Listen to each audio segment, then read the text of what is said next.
Hello everyone.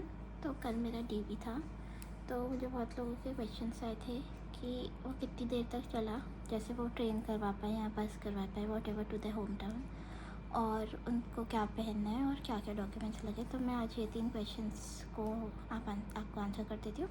अगर आपको और कोई क्वेश्चन हो तो आप कमेंट सेक्शन में कमेंट करके बता सकते हैं, मैं उसका भी आंसर कर दूँगी। तो बेसिकली मेरा डीवी था भोपाल में, और हम वहाँ पर पहुँचे थे, मतलब डीवी मतलब मैं एक दिन पहले पहुँच गई थी भोपाल। तो ठीक है, क्योंकि मेरी कोई भी ऐसी ट्रेन नहीं थी जो 10 बजे पहुँचा रही थी सुबह, तो मेरे को एक दिन पहले पहुँचना पड़ा था। And there is also tip I recommend कि सब लोग एक दिन पहले पहुँच जाए, क्योंकि जो जोनल ऑफिस है वो ढूंढने में बहुत टाइम लगा था। मतलब जो मेरा जोनल ऑफिस था वो कहीं भी मैप्स में नहीं था। तो मेरी ये टिप रहेगी कि आप एक दिन पहले पहुंच जाएं अगर आप अफोर्ड कर सकते हैं। अगर आपके मैप में एकदम क्लियर है तो आप उससे मतलब उसी दिन पहुंच सकते हैं, it's up to you, but my recommendation is एक दिन पहले पहुंच जाइए। तो हम 10 बजे जोनल ऑफिस पहुंच गए थे। एक दिन पहले मैंने बहुत ढूंढा था, तो नेक्स्ट डे मैं 9:30 पे निकली थी और मैं 9:45 पे पहुंच भी गई थी। ठीक है, तो 10 बजे हमारा डीवी स्टार्ट होना था, पर वो स्टार्ट 12 बजे हुआ। क्यों ऐसा? क्योंकि हम जब गए थे हमको सबसे पहले पानी मिला, ठीक है, फिर हमको नाश्ता मिला, नाश्ते में चाय और बिस्किट था। ठीक है, तो पानी चाय ये करते करते हमने 12 बजा दी, क्योंकि जोनल ऑफिस के स्टाफ को अपना भी काम रहता है। तब तक हमने बहुत दोस्ती कर ली थी एक दूसरे से, मतलब हम गर्ल्स ने तो एटलीस्ट दोस्ती कर ली थी कि एक दूसरे का number exchange, insta I D exchange. We were very happy, all of us were very happy, and most of them came with the parents. I went alone, so it is up to you. कुछ होता नहीं है, मतलब basically अगर आपके documents complete है तो you can go alone also. It is नाश्ता आपको वहीं मिलना है, दिन का आपको वहीं मिलना है, एंड शाम की तो मेरी ट्रेन थी, तो it did not matter for to me. Okay, तो मैं अकेले चली गई थी। तो अब 12 बजे आपका डीवी चालू होगा। डीवी में सबसे पहले क्या होगा? सबसे पहले वो आपको मतलब आपके सारे डॉक्यूमेंट्स की फ़ोटोकॉपी लेंगे। तो मैं डॉक्यूमेंट्स की फ़ोटोकॉपी क्या क्या लिया वो मैं आपको 3rd नंबर पे जब आंसर करूँगी तो बता दूँगी। फिर उसके बाद वो 2nd नंबर पे एलपीटी करवाएंगे। वो मेरा हिंदी था 10th में, एंड मेरे स्टेट की भाषा भी हिंदी है, but still I had to do the LPT. Everybody, we were like 12 to 14 people, and we all give LPT, and everybody had Hindi in their 10th class, so you still have to give LPT, so be prepared। And LPT में भी क्या हुआ वो भी मैं आपको बता दूँगी डॉक्यूमेंट्स के साथ। ठीक है, या डॉक्यूमेंट्स के साथ क्या भी बता देती हूँ। एलपीटी में आपको एक निबंध लिखवाएंगे, और निबंध मुझे लिखवाया था टाटा टी पे। ओके, एंड दूसरा आपको एक निबंध पढ़वाएंगे, वो था टाटा टेली सर्विसेज। मतलब वो जो मैडम थी उनके हाथ में बुक की टाटा की थी, तो उन्होंने एक निबंध लिखवाया, एक निबंध पढ़वाया। And it doesn't matter a lot, मतलब मेरी तो हिंदी अच्छी है तो चल गया, बट जिनकी हिंदी ओके भी थी वो भी, मतलब somebody who was not very fluent in speaking Hindi, they also got selected. So it's just a formality, I think. But still, if you are very scared कि क्या होएगा, तो आप एक आध निबंध की प्रैक्टिस कर लीजिए, रीडिंग प्रैक्टिस कर लीजिए, दैट इज़ ऑल। लिखिए भी मत, बस एक बार प्रैक्टिस कर लीजिए रीडिंग आपके स्टेट की भाषा की। फिर 3rd क्या हुआ, हमको यह बायोमेट्रिक हुआ। तो पहले डॉक्यूमेंट्स होता है, फिर एलपीटी होता है, फिर बायोमेट्रिक होता है। अब बायोमेट्रिक में तो कुछ प्रॉब्लम नहीं होती है, बस आपको राइट थंब लगाना होता है, आधार का नंबर देना होता है। So this is and this is N. बची डॉक्यूमेंट्स के बाद जो हम अभी यहाँ करेंगे। ठीक है, got it. Now let me tell you what to wear. So what to wear, I wore formal. अगर आप पूछेंगे क्या फॉर्मल में, तो मैं कुर्ती और स्ट्रेट पैंट्स पहन के गई थी। ठीक है, मैं अपना फ़ोटो भी लगा दूँगी बाजू में, आप देख लेना इस वीडियो में। Then every male wore formal too, and they were all dressed up in a white kind of shirt, white, light blue, light green, and pants। तो मेल्स के लिए भी फॉर्मल्स। फीमेल्स के लिए ऑन दी अदर हैंड मैं तो formal में गई थी, पर ऐसी कुछ लड़कियां थी जो शॉर्ट कुर्ती और जीन्स पहन के आई थी, and it did not matter. Okay, so if you do not have time to buy formal and you do not have any, so you can still wear something which is appropriate, okay, and nobody will say anything, but still nobody was wearing t-shirt at least, so don't go very casual, go a little formal। and anyway you have to, आपको लेना ही पड़ेगा training के time ना, सारे training में formal ही पहनना पड़ता है, तो आपको जब वो तब लेना ही है, तो आई सजेस्ट यू कि आप फॉर्मल में ही चल जाइए। मतलब कुर्ती और जीन्स भी चल जाएगा, बट मैं कुर्ती और पैंट्स पहन के गई थी, मतलब प्रॉपर जैसे बैंकिंग में विमेन पहनती है वैसे पहन के गई थी। तो मैं बाजू में फ़ोटो अटैच कर दूँगी, आप देख लीजिएगा। ठीक है, नाउ डॉक्यूमेंट्स। डॉक्यूमेंट्स में आपको क्लियर कर देती हूँ। सबसे पहले तो print out of application form, ये IBPS के साइट पे अभी भी मिल रहा है, मतलब अभी भी आप इसको प्रिंट आउट करा सकते हैं। Not a big issue, nothing is a big issue, सब कुछ हो गया था। अरे हाउ लॉन्ग तो मैंने बताया ही नहीं। तो हाउ लॉन्ग 12 बजे चालू हुआ, हम 4 बजे सब फ्री हो गए थे। तो मेरी 6 बजे की ट्रेन थी, I could easily get that. तो 12 से 4 तक आप गिनो, तो अगर आपके जितना भी आपका टाइम है, ठीक है, तो it was something like that. तो how long you can book your train according to this. मेरी एक ट्रेन थी 3:30 की वंदे भारत, पर मैंने वो नहीं कराई थी, बल्कि मैंने ऐसा कोई वीडियो देखा भी नहीं था, बट आई न्यू समवेयर कि 4 बजे तक हम फ्री होंगे, और हम 4 बजे भी फ्री हुए थे। तो मैंने 6 बजे की ट्रेन कराई थी, वो लास्ट ट्रेन थी उस दिन की।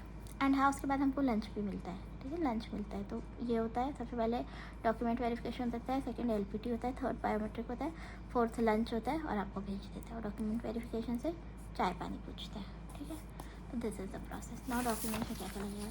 तो application form that anybody can print out from IBPS website. नहीं, आपको फिर भी नहीं बन रहा है तो मैं कर दूँगी आपको प्रिंट आउट, रोल नंबर छोड़ देना, ठीक है।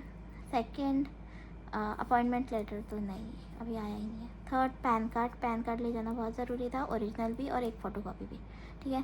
जितना भी मैं बोलूँ एक फ़ोटोकॉपी, उन सब फ़ोटोकॉपी के नीचे अपनी साइन करवाई थी उन्होंने, तो it was self attested copy, ठीक है। सब में साइन करके जाइएगा। तो पैन कार्ड ओरिजिनल और फ़ोटोकॉपी। फिर यहाँ से इतना बड़ा लिखा तो है, but Aadhaar card is the point, तो आधार कार्ड भी आप लेके जाइएगा। जिनका आधार कार्ड में नंबर वगैरह मैच नहीं होता है, it's okay, you can take your voter ID और whatever, but Aadhaar card was something which the madam was asking there. और हमारी मैडम बहुत स्वीट भी थी, तो हमको तो बिल्कुल ही दिक्कत नहीं गई। तो आप आधार कार्ड भी लेके जाइएगा, ठीक है। फिर उसके बाद 10th क्लास का सर्टिफिकेट, एवरीबडी हैज़ दैट, है ना। फिर उसके बाद अच्छा, 10th क्लास के सर्टिफिकेट में अगर आपका नाम वो है, तो आपको जो भी आपकी फॉर्मेलिटीज़ है आप क्लियर करके जाइएगा। मेरा नाम सेम था, मुझे कहीं प्रॉब्लम नहीं गई। तो कमेंट सेक्शन में आप बता दीजिएगा, अगर उन चीज़ों में भी आप बोलोगे, बात करें और क्या क्या उसका सोल्यूशन निकला, तो मैं बता दूँगी। बट अभी I am just going through this, I am telling you the basics, जिसका सब क्लियर है उनके लिए, so that they are not मतलब वरीड, ठीक है। तो 10th की मार्कशीट लगती है, उसके बाद सीधा ग्रेजुएशन की लगती है। तो सेमेस्टर वाइज नहीं, सॉरी, ईयर वाइज मैंने सबमिट की थी, और एक ये डिग्री सर्टिफिकेट मैंने किया था, ठीक है। तो ये दोनों आपके पास भी होंगे आई थिंक, तो ले जाना। 12th की नहीं लगती है, 12th की नहीं लगती है, फिर भी मैं ले गई थी जस्ट इन केस, पर 12th की मुझे भी नहीं लगी, तो आई डोंट नो आपको लगी कि नहीं, मेरे को नहीं लगी। तो it's 10th, then it's graduation, जिसका डिग्री अलग से और ईयर वाइज अलग से, ठीक है। फिर ये तो मेरे लिए लागू नहीं होता है, क्योंकि मेरी सब सेमेस्टर की अलग अलग से नहीं थी, ठीक है। फिर उसके बाद पोस्ट ग्रेजुएशन भी मैंने नहीं किया है, तो it was not for me, ठीक है। फिर ये भी नहीं था मेरे लिए, ये भी नहीं था, ये भी नहीं था, ये भी नहीं था। ये SC/STs, ये OBC के लिए, EWS के लिए, और ये डिसेबिलिटी वालों के लिए। तो ये भी मैं एक्स सर्विस मैन भी नहीं था। अब कंप्यूटर लिटरेसी, तो मेरे यहाँ तो सबका 12th वगैरह में कंप्यूटर था, जिनका नहीं था उनका ग्रेजुएशन में ब्रांच ऐसा था, मतलब कि जैसे कि उनने कंप्यूटर इंजीनियरिंग करी है, CS किया हुआ है। तो आप, मेरे को तो पता भी नहीं है इसका सोल्यूशन क्या है, ठीक है। नहीं तो यूट्यूब में लोग बोलते हैं कि डिग्री बन जाती है कंप्यूटर की, but I don't know. I had 12th in my computer, so इस पर भी कोई दिक्कत नहीं हुई। 2 पासपोर्ट साइज़ की फ़ोटोग्राफ, ये तो सबके पास रहती है, हम एस्पिरेंट्स के बाद। ये रीलिविंग सर्टिफिकेट भी, मैं फ्रेशर हूँ बहुत ज़्यादा, तो मुझे भेज दो, ये भी। Then experience certificate, oh my god, everybody in my entire batch was freshers. And if you have some experience of private job and you don't want to put it out, and you've never put that out anywhere, don't put it. फिर आपको reliving certificate, experience certificate सब लगेगा। I think you should not, because nobody there ask you, वो interview नहीं है, वो DV है, सो it is okay, बाकी आपकी मर्ज़ी है। Medical, now this is where I want to clear things. Medical certificate में सबसे पहले आपको ब्लड टेस्ट कराना ही पड़ेगा, दूसरा आपको यूरिन टेस्ट कराना ही पड़ेगा, तीसरा आपको chest x ray and its report. तो ये दोनों चीज़ें चाहिए, ठीक है। जिनके पास नहीं था वो एक्सरे करा के आए थे, तो एक्सरे मतलब वहीं जाकर दूसरे हॉस्पिटल से करा के आए थे। तो that now fourth thing is, एक ऐसे हमको तो एक मिला था मेडिकल रिपोर्ट ऐसे करके, तो ये हमने भरवाई है, ठीक है, हॉस्पिटल से। मतलब इसमें लिखा है आपको कभी TB हुआ है क्या, आपको कभी कोई और डिज़ीज़ हुआ है क्या, या ट्रकोमा हुआ है क्या, तो ये सब नो ही आता है। पर ये हॉस्पिटल स्टाफ से मैं यहाँ नाम लिख के गई थी, एड्रेस की थी, ये हॉस्पिटल स्टाफ ने, जिनने मेरा मेडिकल बोर्ड वाले जो स्टाफ होता है उनने फिल कर दिया था। और ये भी फिल कराना पड़ता है, ठीक है। कि ये अगर सब आपको नहीं तो at least blood pressure, nervous system, ये जस्ट जितना हो सके, जैसे ग्लासेस का नंबर वो लिख देते हैं, हाइट वेट ये सब वो लिख देते हैं डॉक्टर्स। तो ये यहाँ पर कुछ नहीं आता है, ठीक है। यहाँ सिग्नेचर आता है डॉक्टर का, आप अपना मत कर देना, ठीक है। यहाँ डेट आती है, तो ये सब यहाँ पे सिग्नेचर ऑफ द एग्जामिनी, ये बहुत इंपॉर्टेंट है, आप ये ले जाइएगा। ये और वो, ये 4 चीज़ें एक साथ अटैच कर देते हैं हॉस्पिटल वाले, ठीक है। ये और जो आपके बैंक में से आया होगा, तो ये 4 चीज़ें और रिपोर्ट 5 चीज़ें आपको एक साथ स्टेपल करनी होती है और आप दे जाएंगे ये। इसके बाद कोई दिक्कत नहीं होगी, कुछ भी हो, आपके चश्मे का नंबर, कुछ भी, आपकी हेल्थ हो, हाइट हो, it doesn't matter. All that matters you should have these 5 things. What my point, government hospital से अब ये 5 चीज़ जब हो स्टेपल हो जाती है तो हर पेज में वो एक स्टैंप लगाते हैं जिस हॉस्पिटल, जैसे मेरे हॉस्पिटल का नाम था विक्टोरिया, गवर्नमेंट हॉस्पिटल से ही कराइएगा, तो वो सब पेजेस में स्टैम्प था। अच्छा हाँ, जिसके पास गवर्नमेंट गवर्नमेंट हॉस्पिटल वाले एक्सरे नहीं दे रहे हैं, वो प्राइवेट हॉस्पिटल से भी एक्सरे की वो जो फिल्म होती है वो निकलवा सकते हैं, नॉट एन इशू। बट जो सील है वो आपको, जो सील होता है ना उसमें लिखा रहता है CMO, और CMO का नाम, ऐसा टाइप का एक सील होता है, 2 सील लगते हैं। यार मेरे पास फ़ोटो नहीं है, नहीं तो मैं आपको दिखा देती। तो CMO civil surgeon of government hospital का साइन वाला सील होता है, तो वो आप कराइएगा और गवर्नमेंट हॉस्पिटल का सील लगा दीजिएगा। कोई बहुत ध्यान से चेक नहीं करता है कि CMO का नाम क्या है, कुछ नहीं, but at least you should be satisfied, no, तो यू शुड डू दिस। हाँ ना, सील तो वैसे भी लगता है, तो एक हॉस्पिटल का सील लगता है और एक साइन, मतलब मेरे में 2 सील लगे थे, एक हॉस्पिटल का और एक CMO का सिग्नेचर वाला सील, मतलब पोस्ट वाला नहीं होता, वो वाला सील लगा हुआ था, ठीक है। तो ये इम्पॉर्टेंट है and it is not that difficult. मुझे भी बहुत टेंशन थी, पर ये हो जाता है। नाउ गज़ेटेड ऑफिसर, मेरे तो 2 नॉन ही गज़ेटेड ऑफिसर है, मैंने कोई फ्रॉड नहीं किया था। एक तो मैंने टैक्स ऑफिस गई थी, एक मैं NHAI के, मेरे फ्रेंड के पापा दिल्ली में NHAI के ऑफिसर है, क्लास ए ऑफिसर है, ओ माय गॉड, है ना। तो वो उन्होंने पोस्ट कर दिया था मेरा, मैंने उनको सॉफ्ट कॉपी में भेजा था, उन्होंने फिल करके पोस्ट कर दिया था। उनके पास में मैडम के पास मैं गई थी, ये तो यहीं पर है, मेरे स्टेट की मैडम है, तो गई थी, असिस्टेंट कमिश्नर है ये भी भाई, तो इन्होंने भी कर दिया था। तो it was easy and yes, you should know people, like I knew him since 10 years, I knew her since 8 years। सो और 3-4 साल से भी जानते हैं आप, डजेंट मैटर, 1-2 साल से भी जानते हैं, डजेंट मैटर। और they do not see, all they see is that you have 2 character certificate from separate people, got it. तो ये भी हो गया। अब ये all formats, now all formats में क्या है, ये लिखा है all formats sent with appointment letter and available on website of bank, है ना। तो आपकी बैंक की वेबसाइट में एक आए होंगे, ठीक है। मेरी बैंक की वेबसाइट में 5 चीज़ आई थी, मैं आपको बताती हूँ। पहली तो ये चेकलिस्ट थी जो जिससे मैं ये सब कर रही हूँ, ठीक है।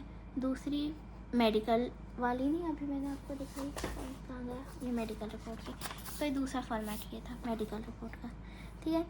तीसरा फॉर्मेट अपना था ये था तीसरा फॉर्मेट। तो ये it is an important format, ये मैं आपको बताती हूँ क्या होता है। 4th फॉर्मेट था अंडरटेकिंग का, अंडरटेकिंग नोटरी से होती है, ये भी मैं आपको बताती हूँ। तो बेसिकली 1st और 2nd मैंने आपको बता दिया है, 3rd और 4th मैं आपको बता देती हूँ। और 5th कैरेक्टर सर्टिफिकेट का फॉर्मेट था, तो आप किसी को सॉफ्ट कॉपी से भेज कर उनको कह सकते हैं कि निकाल के दीजिए, या तो फिर आप निकलवाना ही पड़ेगा। हाँ, आपको कैरेक्टर सर्टिफिकेट का वो फॉर्मेट और उसमें वो कर देते हैं सील साइन। तो ये वाला अपन ने ये पॉइंट भी कर लिया, तो अपना बचा 3 और 4th पॉइंट। तो 3rd पॉइंट ये, तो ये सब बड़ा सा कुछ लिख के उनने दिया हुआ है, इसमें कुछ भी बहुत ज़्यादा हेक्टिक नहीं है। It is all your name, your father's name, your birthday, your email, your domicile, ठीक है। यहाँ अकेडमिक्स में आप लिखेंगे ग्रेजुएशन, 12th 10th, मैं ऐसे लिखती हूँ, और ईयर ऑफ पासिंग। और परस्यूइंग अगर आप मास्टर्स कर रहे हैं तो कर दें, वरना इसको ब्लैंक छोड़ दें। प्रोफेशन इन हिंदी, तो मेरी 10th में थी हिंदी, तो मैंने फर्स्ट टिक किया था। 2nd में भी 10th में हिंदी थी, मैंने फर्स्ट टिक किया था। यहाँ सिग्नेचर, यहाँ मैंने भोपाल और 8 अप्रैल डाला था, आप पूछ लीजिएगा वहाँ से, हमारा तो वहीं भराया था, मैं भर के गई थी, ये छोड़ के गई थी, तो मैंने यहाँ पर भोपाल और 8 अप्रैल डाला था, यहाँ पर कुछ नहीं आएगा, ठीक है। ये वाला भी सेम है, nothing, it is nothing very, बहुत बड़ी रॉकेट साइंस जैसे यहाँ पर ये मुझे समझ में नहीं आ रहा था कि ये क्या है भाई, तो यहाँ पर सिग्नेचर ही करना था, यहाँ लेफ्ट थंब इम्प्रेशन ही करना था, आप करके जाइए। इट इज़ यहाँ फ़ोटो अफेक्स करके उस पर क्रॉस साइन करनी थी, तो it is all very easy. यहाँ पर भी आई वर्ष my name, son of daughter of my father's name, resident of my address, but it is not something big, ये टिक करना था या नॉट एप्लीकेबल लिखना था, ठीक है। Then joining for the post of, अपनी पोस्ट POS है वो लिखेंगे। डिक्लेरेशन की सेम मेरा नाम, मेरे पापा का नाम, मेरा एड्रेस, नथिंग, और यहाँ post, nothing to worry. Signature है ना, ये डावरी का तो नहीं लेंगे ना हम कभी, तो you have to do it. Then नहीं लेंगे मतलब नहीं लेना चाहिए, ओके। तो now this is somewhere people were thinking about कि क्या भरना है, ये मैं आपको क्लियर कर देती हूँ। तो फर्स्ट में क्या लिखा है, my name, daughter of my father's name, then resident of my address, okay। now I have passed, यहाँ मैंने कौन सा एग्ज़ाम पास किया है, तो मैंने BA किया है, तो आप BA ऑनर्स इन फ़िलासफ़ी किया है मैंने, तो आप लिखेंगे आपने BTech किया है या MSc किया है, क्या जो भी किया है, ठीक है। फिर कहाँ से किया है, मैंने DU से किया है, तो मैंने यहाँ पर अपने कॉलेज का नाम दिल्ली यूनिवर्सिटी डाला था। आप अपने कॉलेज का नाम, और अगर कोई यूनिवर्सिटी के अंदर आता है तो वो, यहाँ पर मैंने गवर्नमेंट कॉलेज डाला था, NA मतलब A++ है मेरा कॉलेज, तो A+++ गवर्नमेंट कॉलेज, तो मैंने A++ गवर्नमेंट लिखा था, ठीक है। यहाँ गवर्नमेंट को टिक किया था विद फर्स्ट डिवीज़न, तो फर्स्ट डिवीज़न ही आपका, मेरा एक दोस्त वहाँ बना, तो उसमें आई डोंट रिमेंबर हिज नेम, उसने सेकंड लिखा था, उसका सेकंड क्लास था, ठीक है। फिर परसेंटेज में 82 थे, तो मैं 82 लिखा था। इन द ईयर ये आप लिखेंगे 2022। नाउ सिग्नेचर, ये तो सब में सेम है भाई, ये सब तो ईजी है, कुछ नहीं करना, ये अंडरटेकिंग भी कुछ नहीं, आपको अपना नाम के पास। Now this is also the same, this is also the same, इसमें कुछ नहीं भरना है, लेट इट बी, वहाँ एड्रेस भरना चाहिए बट लेट इट बी। ये हाँ ये है, यहाँ फोटोग्राफ, यहाँ पर आप लिखेंगे अपना सरनेम, फिर अपना नाम, फिर अपना प्रेजेंट एड्रेस। मेरा जो प्रेजेंट एड्रेस है भाई, ये मेरा होम एड्रेस है, तो मैंने यहाँ दोनों लिखा था, ये नॉट एप्लीकेबल आया था, ठीक है। फिर उसके बाद मेरे पापा का नाम, मेरे पापा की चीज़ें, मतलब जैसे मेरे पापा का एड्रेस क्या है, मेरे परमानेंट हाउस, यहाँ मेरा दोनों का सेम एड्रेस आया। फिर profession, my father is business man, so business man. My friends father was, उनका कुछ वो सर्विस पे थे, तो उसने लिखा था पावर प्लांट, और उनका डेजिग्नेशन लिखा था, ठीक है। तो ये लिखना है। अब मेरे पापा तो बिजनेस मैन है, तो मैंने यहाँ नॉट एप्लीकेबल लिखा। फिर हस्बैंड यहाँ तो नॉट एप्लीकेबल आ गया मेरे लिए, आप अपना देख लीजिएगा। Nationality Indian not applicable. Present age मेरी है 24 ईयर्स, तो मैंने 24 लिखा था। एज ऑफ मेट्रिकुलेशन मेरी है 15 ईयर्स, मैं 15 ईयर्स लिखा था। आप अपना देख लीजिएगा कि आप लोग 10th में कौन सी क्लास में थे, मतलब कौन सी क्या एज थी 10th में क्या एज थी, ठीक है। फिर प्लेस ऑफ बर्थ, ऑब्वियसली मेरा प्लेस ऑफ बर्थ मैंने यहाँ लिखा था, योर रिलीजन। फिर उसके बाद हाँ, यहाँ आप लिख सकते हैं, इतना लंबा मैंने फिल नहीं किया था, मैंने सिर्फ यहाँ पर लिखा था ग्रेजुएशन, और ग्रेजुएशन में जो डिग्री की थी वो, और यहाँ पर एग्ज़ाम पास में लिखा था मैंने जो परसेंटेज मिले वो, क्योंकि ऑब्वियसली जब पास करेंगे तो ही परसेंटेज मिलेंगे, परसेंटेज लिखे थे, और ईयर ऑफ पासिंग लिखा था, ठीक है। फिर ग्रेजुएशन 12th और 10th, ये तीनों चीज़ें मैंने यहाँ भरी थी। Date of entering I don't remember, date of living I don't remember, I left it blank, everybody left it blank, so it's okay. Now if you have been employed, I have never been employed, I do not have that kind of things, okay। Now this is the declaration, यहाँ पर तो no ही आएगा। आप कभी अगर jail नहीं गए हैं टाइप ऑफ, आपके खिलाफ कोई आपका भी अरेस्ट नहीं हुआ, आई मीन, है ना, तो ये सब येस में आपको लिखना पड़ता है, बट यहाँ आप नो लिख दीजिए, ख़त्म करिए, सिग्नेचर करिए, ख़त्म करिए बात, ठीक है। फिर ये मेडिकल रिपोर्ट इसमें भी है, पर हमने ये सब ने निकाल दी थी, तो हमने 13 पेज नंबर के बाद सब निकाल दिया था, सबके सिर्फ 13 पेज थे, क्योंकि ये तो उन्होंने अपनी ब्लड रिपोर्ट वाले चीज़ से स्टेबल कर दिया था, ये वही चीज़ है, ठीक है। फिर उसके बाद हम में से कोई भी ST नहीं था, SC/ST नहीं था, या कोई था बस आई डोंट रिमेंबर, बिकॉज मैं तो खाना खाने चल रही थी, मतलब जो उन्होंने लंच दिया था मैं सबसे पहले हुआ था, ये सब कोई हमारे काम का नहीं था। 13 पेज के बाद जनरल लोगों के पेज का एग्जाम, ठीक है। ये हो गए ऑल फॉर्मेट्स में 3rd नंबर, और 4th number undertaking. Now people did not know you about undertaking, so they had to go to the notary then and there. So now I will tell you about the undertaking. It is not written here, but it comes under all format, okay. So you have to have that undertaking. तो एक undertaking का format अब मैंने submit कर दिया, तो मेरे पास है नहीं। हाँ ये रहा, मैंने 2 फोटो कॉपी निकाली थी। अग्रीमेंट ऑफ सर्विस, यहाँ आप अपना नाम लिखाएंगे, नाम नहीं यहाँ कुछ नहीं, यहाँ आपका नाम, यहाँ पर डॉटर ऑफ पापा का नाम, यहाँ पर एड्रेस एंड एम्प्लॉयर्स आपकी पोस्ट, ये करेंगे। ये दोनों आप रहने दीजिए, वो खुद ही भरा देंगे। ये चीज़ें आप भर के जाइएगा। नोटरी जाइएगा, 100 का स्टैम्प लीजिएगा। यूट्यूब में बहुत सारे फेक वीडियोस है कि you have to get a 500 का स्टैम्प। 500 का स्टैम्प मेरे नोटरी में तो अवेलेबल ही नहीं था, तो ऑनलाइन वो कुछ कह रहे थे।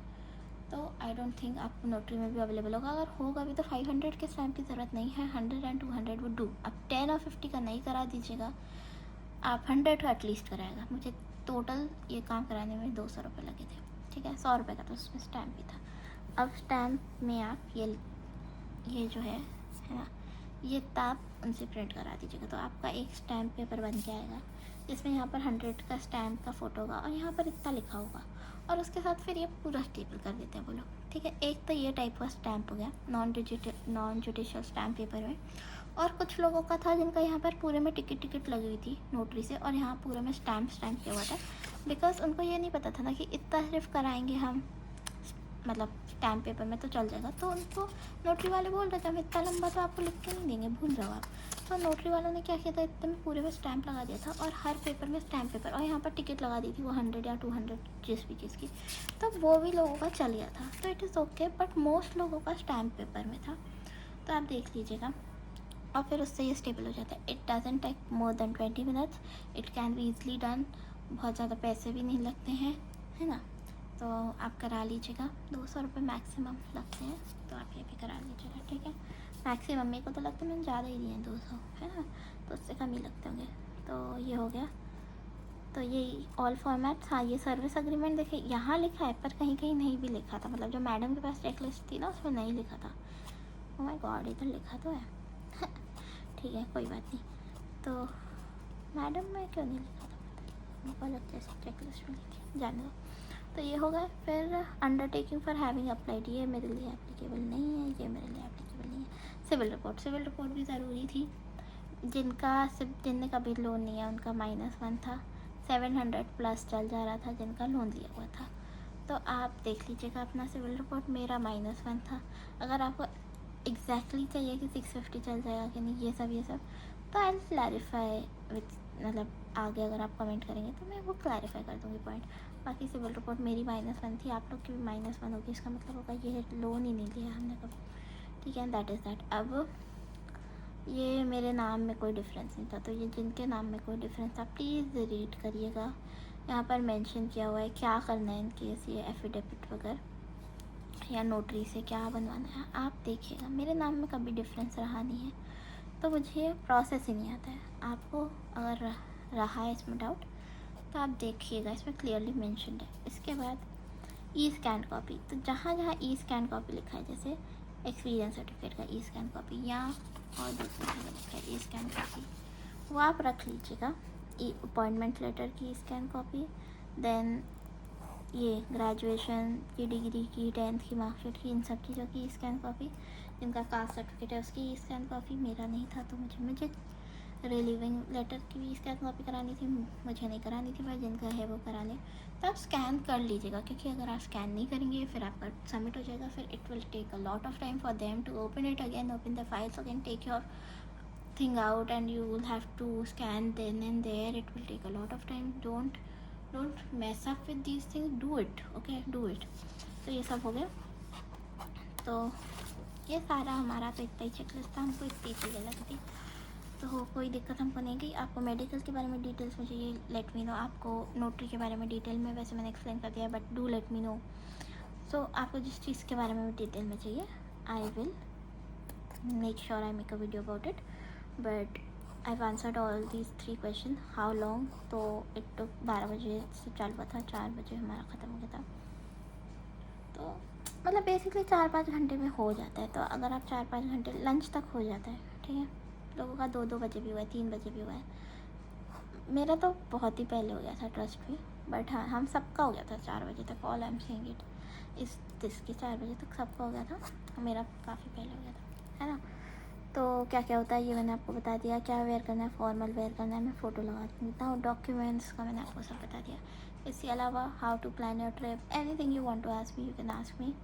And yeah, that's for this video, and it was a very nice experience. People, they were very good people. My the officer there was very good. उनका नाम नहीं बोल सकते शायद, बट मैडम बहुत अच्छी थी। एक और मैडम थी, पर मेरा जिस मैडम ने करा वो तो बहुत अच्छी, वो दूसरी वाली अच्छी थी। nobody was pulling you down, nobody tries to do things like to complicate it, no, everybody is very welcoming and everybody is like कि इसके बाद आप JI भी निकाल लेना है तो आपका ये, everybody is very helping, they are telling about the future, they are telling about training, they are telling about मतलब मेरा एक्सपीरियंस तो टॉप नॉच था। मैं अपने एक्सपीरियंस को 11 आउट ऑफ 10 दूँगी, है ना, क्योंकि मेरे डॉक्यूमेंट्स भी पूरे थे ना। जिनके डॉक्यूमेंट्स नहीं थे वो 8 आउट ऑफ 10 देंगे, मेरे डॉक्यूमेंट्स भी पूरे थे, मेरे को पता भी था मेरी ब्रांच कहाँ है, क्योंकि मैं एक दिन पहले चल गई थी। तो for me it was a 11 out of 10 experience, okay. So it was great. Now let me know if you want to know anything else. Thank you, that's for this video.